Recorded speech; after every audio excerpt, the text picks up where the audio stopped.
Welcome friends. आप सभी का स्वागत है JavaScript tutorial basic to advance series में। आज का हमारा टॉपिक है क्लासेस इन जावास्क्रिप्ट। क्लासेस को समझने से पहले मैं आपको कुछ चीज़ें याद दिलाना चाहता हूँ कि हमने जावास्क्रिप्ट जब स्टार्ट किया था तो हमने एक टॉपिक पढ़ा था जिसका नाम था फंक्शंस। तो हमने फंक्शंस के अंदर इस तरीके से कुछ देखा था कि फंक्शन कीवर्ड में लिखता हूँ और यहाँ पे मैं लिखता हूँ सपोज ABC एक फंक्शन का नाम, या फिर आप कुछ नाम देना चाहते हो जैसे मोबाइल एक नाम दे दिया मैंने फंक्शन को। और इसके अंदर जैसे कि मैंने कहा कि मैंने इस तरीके से कुछ वेरिएबल्स हमने बना के रखे थे, जैसे this dot brand Samsung, this dot colour, और यहाँ पे लिख दिया था ब्लैक। तो ये बन गया था हमारा कंस्ट्रक्टर, राइट। ES5 में इस चीज़ को हम कहते थे, ES5 के हिसाब से इसे कहा जाता था कंस्ट्रक्टर फंक्शन, राइट, जिसके ज़रिए हम हमारे प्रोग्राम में इससे हम ऑब्जेक्ट क्रिएट करते थे। जैसे मैंने लास्ट लेक्चर में भी कहा था कि मैंने एक ऑब्जेक्ट बनाना चाहा सैमसंग नाम से, तो मुझे क्या करना पड़ता था, वेरिएबल का नाम मतलब ऑब्जेक्ट का नाम इक्वल्स टू न्यू कीवर्ड और उसके कंस्ट्रक्टर का नाम, जो कि ये function as a constructor treat होता था, राइट। इसी चीज़ को ES5 में अगर कंस्ट्रक्टर को हमें क्लास में कन्वर्ट करना है तो हमें उन्होंने एक चीज़ प्रोवाइड की थी कि हम इसी फंक्शन को, इसी चीज़ को अगर हम क्लास में कन्वर्ट करना चाहें तो इसके लिए हमें सिर्फ इतना लिखना है कि ये फंक्शन का नाम यहाँ पर ना देते हुए यहाँ से हटाकर ये चीज़ एक कांस्टेंट वेरिएबल में स्टोर कर दीजिए।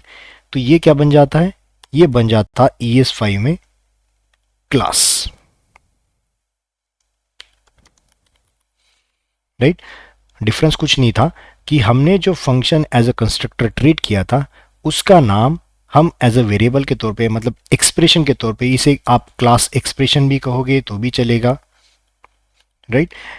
और यहाँ पे एनोनिमस टाइप से आप फंक्शन बना देते। आप अगर चाहते हो कि यहाँ पे कुछ अलग नाम देना चाहो और फंक्शन का नाम एज इट इज़ रहे तो भी चलेगा, आप यहाँ पे कुछ अलग नाम दे दो, हैंडसेट, राइट। तो ये भी आपका क्या बन जाता था, ये बन गया था क्लास। ES5 में इस तरीके से क्लास का डेमोन्स्ट्रेशन या फिर क्लास बनाते कैसे थे ये चीज़ मैंने आपको बताई। और इसी के तरीके से आप एक ऑब्जेक्ट बनाते थे, जैसे मैंने ऊपर सैमसंग लिख दिया तो यहाँ पे सैमसंग 1 दे देता हूँ। तो ये दोनों में कोई डिफरेंस नहीं है। अगर आप इन दोनों को प्रिंट करोगे, देखो कंसोल लॉग सैमसंग करता हूँ और सेम तरीके से कंसोल लॉग सैमसंग 1 करता हूँ, और मैं इसको अगर रिफ्रेश कर दूँ तो देखो दोनों में सेम तरीके से आपको वैल्यूज़ मिल रही है, राइट। ये अलग कुछ नहीं था, इसी कंस्ट्रक्टर को हमने थोड़ा मॉडिफाई किया और ये बन गया था क्लास। ये तो चीज़ थी ES5 में, बट जब ES6 लॉन्च किया गया तो ES6 में ये चीज़ थोड़ा चेंज करके दिया, सिंटैक्स चेंज करके मिला, जो कि नॉर्मल आपके अदर ऑब्जेक्ट ओरिएंटेड लैंग्वेजेस की तरह सिंटैक्स ES6 ने लॉन्च किया। तो इस चीज़ को कन्वर्ट कैसे किया, इस चीज़ को कन्वर्ट करने के लिए उन्होंने ES6 में क्लास डिक्लेरेशन ऐसे किया कि आपको क्लास का नाम लिखना पड़ेगा, क्लास का कीवर्ड, राइट, क्लास कीवर्ड लिख लो, और यहाँ पर आप जो भी आप क्लास का नाम देना चाहो तो यहाँ पे नाम दे दो, राइट। इसके बाद हमें जो यहाँ पर आप वेरिएबल बनाते थे, राइट, दिस डॉट करके जो वेरिएबल या प्रॉपर्टीज आप मेंशन करते थे, वो चीज़ आपके क्लास के अंदर एक प्री डिफाइंड फंक्शन बनाया जाता है जिसका नाम होता है कंस्ट्रक्टर। ये आपके ES6 ने फीचर दे दिया है कि आप इस तरीके से क्लास का रिप्रेजेंटेशन कर सकते हो। मैं वापस एक बार कहता हूँ, क्लास कीवर्ड लगता है, क्लास कीवर्ड के बाद क्लास का जो भी नाम आप देना चाहो वो नाम दे सकते हो, और उसके अंदर एक कंस्ट्रक्टर नाम से प्री डिफाइंड मेथड होनी चाहिए कि जिसके अंदर आप वेरिएबल को डिक्लेयर या डिफाइन कर सकते हो। तो देखिए इन दोनों का कॉम्बिनेशन है, राइट। या फिर आप इसका ही रिप्लेसमेंट अगर सोचोगे तो ये हैंडसेट नाम क्या था, ये एज अ मोबाइल 2 बन गया। यहाँ पर जो कंस्ट्रक्टर था जो यहाँ पर लिखा हुआ है वो सेम चीज़ आप इसके अंदर लिखोगे, राइट। मतलब ये this dot brand Samsung and this dot colour मैं इसके अंदर लिख देता हूँ, राइट। तो ये क्या बन गया, इसके अंदर वाली प्रॉपर्टीज, राइट। अब इसके बाद अगर मैं इससे ऑब्जेक्ट क्रिएट करूँ सैमसंग 2 नाम से मैंने ऑब्जेक्ट बनाया, किस क्लास से, मोबाइल 2 से। और अब मैं इसको कंसोल लॉग करना चाहूँ सैमसंग 2 को, तो देखो रिफ्रेश करने के बाद मुझे उसी तरीके का ऑब्जेक्ट मिल रहा है जो कि ऊपर मिल रहा था, राइट। ये था आपका ES5 का स्ट्रक्चर और ये था ES6 का, समझ पा रहे हो। तो ES6 में ये चीज़ चेंज होगी, सिंटैक्स चेंज हो गया, ना कि एक एक्सप्रेशन की तरह उसको ट्रीट किया जाए। इसके लिए स्पेसिफिक सिंटैक्स दिया गया है कि क्लास कीवर्ड लिखा जाए, उसके बाद क्लास का नाम, उसके बाद उसके अंदर कंस्ट्रक्टर नाम से एक मेथड रहेगी जो प्री डिफाइंड मेथड रहेगी, उसके अंदर ही आपको वेरिएबल को इनिशियलाइज करना है, राइट। इसके अंदर आप चाहते हो तो फंक्शन भी बना सकते हो। शो प्राइस नाम से मैंने एक सपोज मेथड बना दी। इसको लिखने का तरीका कैसे है कि यहाँ पर मैं प्राइस ऐसे लिख देता हूँ, राइट। तो ये क्या बन गया, आपका प्राइस बन गया, एक मेथड बन गई जिसके अंदर शो प्राइस नाम से एक मेथड बनाई, कंस्ट्रक्टर के अंदर एक मेथड बना दी शो प्राइस, और जिसके अंदर मैं प्राइस को दिखा रहा हूँ। ये स्टैटिक अभी तो फिलहाल मैंने दिया है, बट इस तरीके से आप वेरिएबल्स मतलब प्रॉपर्टीज एंड फंक्शंस डिफाइन कर सकते हो कंस्ट्रक्टर के अंदर, राइट। तो ये था आपका ES6 क्लास डिक्लेरेशन। इतनी चीज आपको समझ में आ गई। अब इसके बाद मैं क्या करता हूं, इसको कमेंट कर देता हूं फिलहाल। अब क्लास का थोड़ा एडवांस वर्जन में दिखाना चाहता हूं। जैसे कि आपने सपोज एक क्लास बनाया, मैंने एक क्लास बनाया मोबाइल 3, राइट। इस तरीके से क्लास बनाया जिसके अंदर क्या लिखा, ब्रांड। आपने जो ब्रांड लिखा है यहाँ पर जो भी एज पास करोगे, मैं एज अ पैरामीटर्स कंस्ट्रक्टर फिलहाल नहीं लेता हूँ, इसको फिलहाल मैं नॉर्मल ही लेता हूँ। और यहाँ पे ब्रांड में दे देता हूँ सैमसंग, और कलर में दे देता हूँ चेंज करके यहाँ पर ब्लैक, राइट। अब मैंने क्या किया कि शो प्राइस नाम की मेथड मैंने यहाँ पर ना लिखते हुए, कंस्ट्रक्टर के अंदर ना लिखते हुए मैंने उसको बाहर निकाल दिया। अब डिफरेंस क्या हो जाएगा, अगर मैं इसको कंसोल लॉक कर दूं सैमसंग 3 को और ऊपर वाले को, दोनों को मैं अगर दिखाऊं आपको दोनों में डिफरेंस क्या होता है, तो देखना मैंने जैसे रिफ्रेश किया तो मेरे पास दोनों ऑब्जेक्ट आ रहे हैं, मतलब सैमसंग 2 का भी ऑब्जेक्ट आ रहा है, सैमसंग 3 का भी ऑब्जेक्ट आ रहा है। बट डिफरेंस क्या क्या है, तो सैमसंग 2 में अगर आप देखोगे तो शो प्राइस इसके अंदर आ गई है, राइट। शो प्राइस ये मेथड इन दोनों प्रॉपर्टीज के साथ दिखाई दे रही है। बट अगर मैं मोबाइल 3 को प्रिंट कर रहा हूं तो देखो यहाँ पे सिर्फ ब्रांड और कलर दिख रहा है। शो प्राइस नाम से मेथड जो मैंने लिखी हुई है वो यहाँ पर मौजूद नहीं है, राइट। तो वो कहाँ पर है, तो वो है आपके प्रोटोटाइप ऑब्जेक्ट के अंदर दिखाई दे रहा है आपको शो प्राइस यहाँ पर। ये शो प्राइस किसके अंदर चला गया, प्रोटोटाइप के तौर पर वो एज अ मेथड को ट्रीट कर रहा है। तो ऐसा क्यों कर रहा है, तो याद रखना आपका ES6 क्लास कभी भी कंस्ट्रक्टर के अंदर आप जो भी डिफाइन कर रहे हो, राइट, कंस्ट्रक्टर के अंदर यहां पर properties inside constructor act as instance properties, right. And यहां पर अगर मैं लिखता हूं methods outside constructor are act as prototype method, तो ये चीज याद रखना, कंस्ट्रक्टर के अंदर अगर आप कुछ लिख रहे हो प्रॉपर्टीज या फंक्शन, तो वो क्या बन जाएगा, इंस्टेंस प्रॉपर्टी बन जाएगी, मतलब इंस्टेंस मेथड जो बन जाएगी, राइट, जो बाहर ही दिखेगी। बट अगर प्रॉपर्टीज आप बाहर लिख रहे हो, शो प्राइस एक मेथड मैंने बाहर लिखी है, तो ये आपको देखो यहाँ पर इसके इंस्टेंस मेंबर में ना जाते हुए ये आपकी जाएगी प्रोटोटाइप मेंबर के तौर पर। ये चीज आपको मैं क्यों बता रहा हूं, क्योंकि इस तरीके के सवाल मैं जब इंटरव्यू कोई कंपनीज में देता था पहले, तो 2-3 ईयर्स तक मुझे इस तरीके के सवाल एक्सपीरियंस होने पर इस तरीके के सवाल मैंने देखे इंटरव्यू में। तो ये चीज़ आपको अगर एज अ पूछा जाए तो आपको ये चीज़ पता होनी चाहिए कि कंस्ट्रक्टर के अंदर में लिखी गई सारी प्रॉपर्टीज़ ये हमेशा इंस्टेंस प्रॉपर्टीज़ के तौर पर ट्रीट होती है, और कंस्ट्रक्टर के बाहर वाली प्रॉपर्टीज़ आपकी प्रोटोटाइप मेंबर के तौर पर ट्रीट होती है। अब एक चीज़ मैं आपको दिखाना चाहता हूं कि सपोज मैंने ये मोबाइल 3 का ही एग्जांपल अभी कंटिन्यू करता हूं, जिसमें इसको सेव कर देता हूं, पहले तो क्लास को सेव। अब मैंने रिफ्रेश किया, सिर्फ मोबाइल 3 को मैं दिखा रहा हूं अभी, राइट, जिसमें प्रोटोटाइप के तौर पर शो प्राइस है। अब क्या हो अगर मैं मेथड के अलावा बाहर, मेथड के अलावा एक वेरिएबल ले लेता हूं, जैसे सपोज मैंने टेम्प वेरिएबल ले लिया और जिसमें वैल्यू मैंने रख दी 10।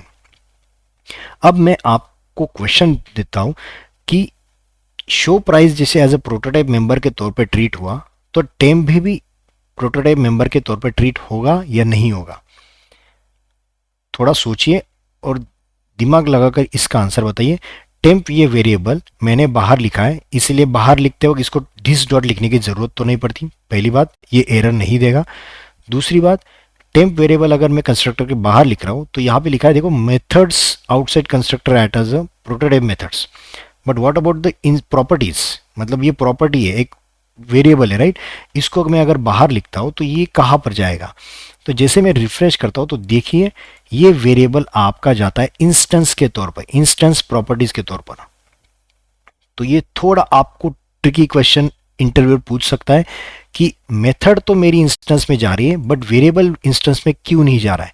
तो याद रखिए, आपका क्लास हमेशा वेरिएबल्स को कभी भी इंस्टेंस के तौर पर ही ट्रीट करेगा, और मेथड्स अगर कंस्ट्रक्टर के बाहर है तो उसको प्रोटोटाइप के तौर पर ही ट्रीट करेगा।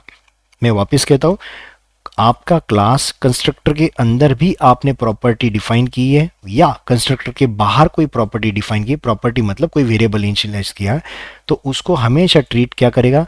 उसको हमेशा ट्रीट करेगा as a instance property. But अगर कोई मेथड, सिर्फ मेथड की बात करो, कोई मेथड आपके कंस्ट्रक्टर के बाहर लिखी हो तो वो क्या ट्रीट होगी? वो as a prototype method treat होगी। बट अगर वही मेथड अंदर मैं कंस्ट्रक्टर के अंदर लिख दूं तो वो बन जाएगी इंस्टेंस प्रॉपर्टी। तो ये चीज आपको इंटरव्यू पर्सपेक्टिव से याद रखनी है कि दोनों में डिफरेंस क्या है। अगर आप सोचते हो कि नहीं, मुझे ये चीज इंस्टेंस प्रॉपर्टी के तौर पर नहीं देखनी, जैसे देखो यहाँ पे इंस्टेंस के तौर पर आई, बाहर ही आ गई है, प्रोटोटाइप के अंदर आपको नहीं दिखाई दे रही है, राइट? प्रोटोटाइप के अंदर सिर्फ शो प्राइस है। तो मैंने जैसे लास्ट लेक्चर में कहा था, अगर आपको याद है, क्लास का नाम लिखना पड़ता है आपको डॉट प्रोटोटाइप, और इसके बाद आपको उस प्रॉपर्टी को मेंशन करना है यहाँ पर कि जो एज अ प्रॉपर्टी प्रोटोटाइप के तौर पे ट्रीट हो जाएगी, राइट? जैसे देखो मैंने अभी रिफ्रेश किया, टेम्प टू कहाँ पे जाएगा? अभी टेम्प टू आपका जाएगा प्रोटोटाइप के तौर पर, राइट?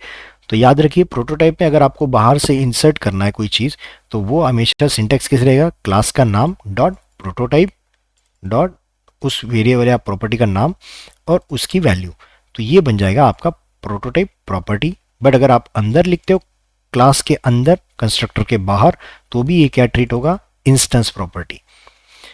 तो ये था आपका class and instance and prototype properties of an class. अगर आप इसको ध्यान से देखोगे तो देखिए यहां पर आपको दो अलग अलग कंसेप्ट आपको अभी समझ में आई, इंस्टेंस प्रॉपर्टी क्या होती है और प्रोटोटाइप प्रॉपर्टी क्या होती है। अब मेरा नेक्स्ट क्वेश्चन है कि सपोज मैंने कंसोल लॉक किया, अब मैंने कॉल किया है show price, right? Show price मैंने कॉल किया है, तो शो प्राइस कॉल होगा या नहीं होगा? अगर होगा तो क्यों होगा, ये मुझे आपको सवाल पूछना है। तो जैसे कि मैंने लास्ट लेक्चर में भी आपको बताया था कि पहले आप जब कोई ऑब्जेक्ट के थ्रू कोई मेथड को आप कॉल करते हो तो सबसे पहले वो कहाँ पे ढूंढता है? वो आपके इंस्टेंस प्रॉपर्टी के अंदर वो पहले मेथड्स को ढूंढेगा, राइट? इंस्टेंस प्रॉपर्टी के अंदर इसकी नाम से कोई शो प्राइस नाम से कोई मेथड नहीं है। अगर वहां पे कोई शो प्राइस नाम से मेथड नहीं है तो आपका ऑब्जेक्ट ऑटोमेटिकली कहाँ पे ढूंढने जाएगा? एज अ प्रोटोटाइप मेंबर के तौर पे ट्रीट करेगा उसको और वहां पे ढूंढेगा। तो यहाँ पे देखिए शो प्राइस नाम से मेथड मिली, तो इसी को उसने रिटर्न करके इसकी वैल्यू प्रिंट करी। तो वैल्यू क्या प्रिंट हुई? यहाँ पे कंसोल लॉग की वजह से अनडिफाइन आ रहा है, तो डोंट वरी, क्योंकि मैंने शो प्राइस के अंदर ऑलरेडी कंसोल लॉग लगा के रखा है। तो जैसे मैं देखो रिफ्रेश करता हूँ तो प्राइस क्या प्रिंट हो रही है? 10,000। बट क्या हो अगर मैं सेम नाम से मेथड यहाँ पर लिख दूँ? जैसे कि मैंने कल के लेक्चर में भी ये चीज़ आपके सामने डेमोस्ट्रेट कर दी थी। शो प्राइस नाम से मैंने मेथड बनाई है और यहाँ पर प्राइस में आपको जानबूझकर यहाँ पे 20,000 दे देता हूँ, मतलब आपको दोनों में डिफरेंस पता चलेगा।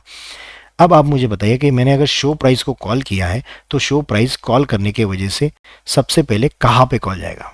यस, डेफिनेटली वो पहले इंस्टेंस मेंबर के अंदर ये ढूंढेगा। हाँ, इंस्टेंस मेंबर के अंदर ये प्रेजेंट है तो उसी मेथड को वो कॉल करेगा, ना कि उसके प्रोटोटाइप मेंबर के मेथड को।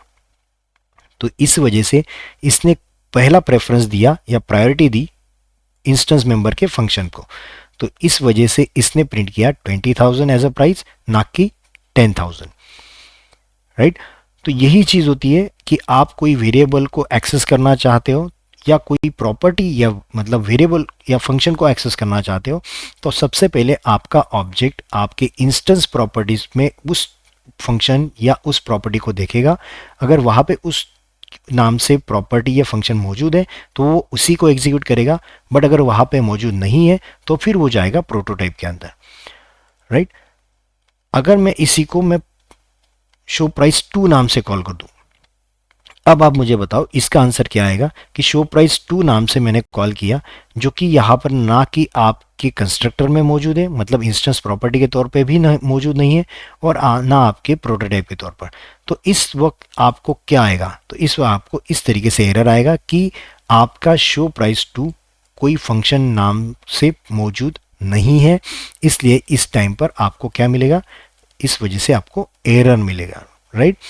तो इस तरीके से आपका क्लास का एग्जीक्यूशन होता है। याद रखना, क्लास बनाते वक्त आपको क्लास का नाम या क्लास कीवर्ड और उसके बाद क्लास का नाम देना है, उसके बाद कंस्ट्रक्टर, और कंस्ट्रक्टर के अंदर आप जो भी प्रॉपर्टीज देना चाहो वो चीज़ दे सकते हो। शो प्राइस नाम से मैंने जो मेथड बनाई थी वो प्रोटोटाइप के तौर पर बनी। आप कोई भी मेथड अगर बाहर लिखते हो तो वो भी ऑटोमेटिकली प्रोटोटाइप मेंबर के तौर पर ही ट्रीट होगी। तो ये था आपका जावास्क्रिप्ट के अंदर क्लास कैसे बनाया जाता है, क्लास के अंदर प्रॉपर्टीज कैसे बनाई जाती है, या फिर फंक्शंस कैसे बनाए जाते हैं, और किस तरीके से आप प्रोटोटाइप मेथड्स बना सकते हो और इंस्टेंस मेथड बना सकते हो। अगर आपको ये वीडियो पसंद आता है तो प्लीज़ लाइक, सब्सक्राइब और शेयर ज़रूर कीजिए, जिससे मुझे मोटिवेशन मिलेगा। आपके फ्रेंड्स को भी ये वीडियो की लिंक आप अगर फॉरवर्ड करते हो तो उनको भी उसका बेनिफिट हो सकता है। तो प्लीज़ लाइक, सब्सक्राइब और शेयर ज़रूर कीजिए। फिर मिलते हैं नेक्स्ट वीडियो में कुछ इंटरेस्टिंग टॉपिक्स के साथ। तब तक के लिए थैंक यू।